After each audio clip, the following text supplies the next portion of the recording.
Hi, I'm Aaron Capel of Green Saffron Spices. We're here in the beautiful, sunshiny Ballinacurra House in Kinsale, County beautiful Cork. We are now going to do a spiced salmon, a whole tail of salmon. It's a little bit of a dish that you might do when you want to impress your friends or your family sort of thing, because you might not want to buy this every day, but it looks kind of really cool. It tastes amazing and it works so well in a barbecue environment. So this is Irish salmon. It in itself, it could be cooked like this, right, Dave? It doesn't need anything at all. I mean, just look how gorgeous the thing looks. It's phenomenal. What I'm going to do is trim up the tail, make him look a bit pretty. I'm going to incise all the way down, again, like a Hasselback kind of style, but also to help get the flavour in and to cook, but hopefully it'll flare out slightly and look all lovely and charred. So I'm going to get on with that. Look, this is just literally like you're trying to cut your hair. You're just trying to keep things straight, which clearly I'm not. And again, that will crisp and char as it's cooking, so don't worry if you're not exactly accurate with your chopping, he says, making excuses for himself. Anyway, right, I'm going to use a serrated knife on this one and do it that way. I find the serrated knife works really well. Simply going to just go without going overly deep. After you've done the first couple of cuts, you'll get used to the amount of pressure you need to apply to get through the skin. Now this is from Ballycotton Seafood, and Jay down there was brilliant. He scaled the fish for me, so that means he's taken off the really hard outer scales, you know, by rubbing them all off. And if you do that in a barbecue environment because they fly everywhere. By doing these little things, taking a bit more time, like incising it along like this, cutting it along like this, just make it look a little bit different. And then by adding spice, now look, clearly as we're saying, Dave, you don't need to be with beautiful Irish salmon doing anything to it other than a bit of sea salt and water, right? But to try and encourage people, clearly I'm all about spices and freshness and what spices would work with it and what would work well. Would that help to encourage people to try it? Maybe, do you know? Literally, I was doing a demonstration earlier on in the year, and I went along to sort of see what I could use, because fish is notoriously, you get those fish cages, you know, the ones that open up on a hinge, pop them in, and those work very well. And then when I came here, I actually got a smaller one of these, and this is Dave's here at Ballinacurra House. This is a Weber platter. You can see this just works amazing. When I cooked, I've never actually cooked fish better, no word of a lie, in 12 years than when I used this. The skin crisped up amazing. Now I'm setting myself up for a fall here, clearly, but these are great little things. It works very well on the barbecue. Okay, next this is the most simple thing. We have the Red Lentil Dahl. The reason I'm using Red Lentil Dahl is this is our Southern Indian spice blend, one of our Southern Indian spice blends. And you go, hang on, but it's not dal, it's fish. Well, yeah. But in this spice blend, and this is actually the whole point, just because it says dal doesn't mean to say you need to make a curry out of it. Just remember there's beautiful, farm fresh, new season's crop spices in our sachets. So I know, well, you could know too by reading the pack, but I know it's black pepper, it's clove, it's cassia. And I know that those spices work particularly well in a rich context. And salmon, an oily fish, is a rich fish. So by having the beautiful perfume and heat of black pepper, having a bit of fruity sort of flavour of the clove, and having the cassia, which has a sweetness, but also has an astringency, will work really well with the richness of the fish. I'm not even going to get complicated on this one. This is grapeseed oil. I always tend to use grapeseed oil because it's the least flavoursome, you might say, which is what we want. Obviously, we want the flavour from the spice. You don't need to be using olive oils because that's far too expensive. Grapeseed oil, flavourless, and also goes to a really good heating point as well. So that's all I've done. Spice and oil. Okay.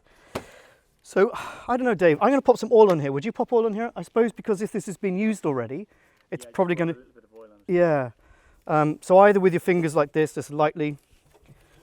Preheat the tray before you put the fish on and chop the stick in as well. Do you see? Now then. Thank God we have a chef in the house. I'm now going to go and pop this on the grill. Okay.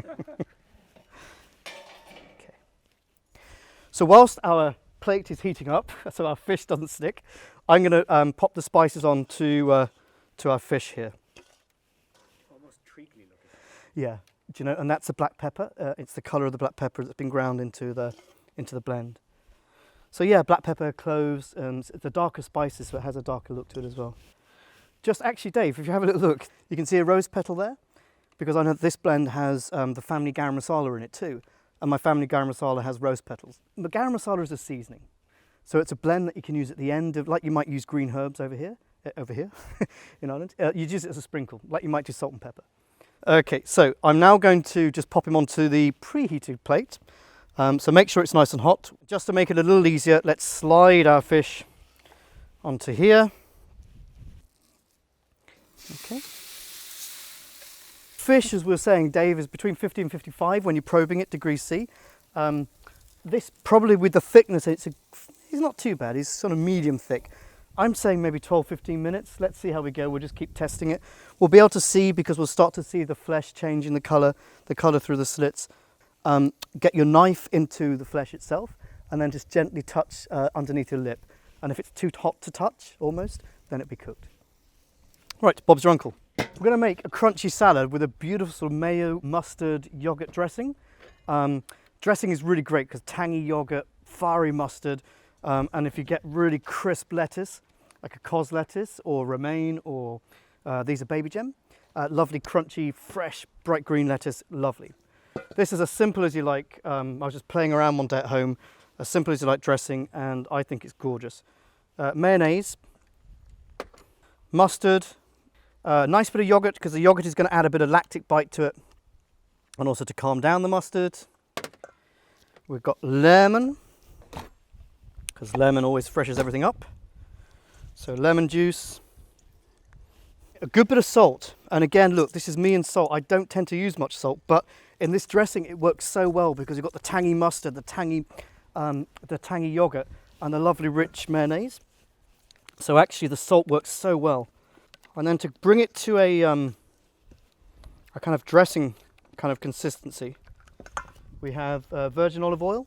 So one of the few times I would use olive oil, virgin olive oil, is when you actually are making dressings, because you don't need to be spending the money otherwise. But in a dressing, the lovely fruitiness just works so well with this. I suppose what we can do as well is just very quickly maybe just chop a bit of chilli in there.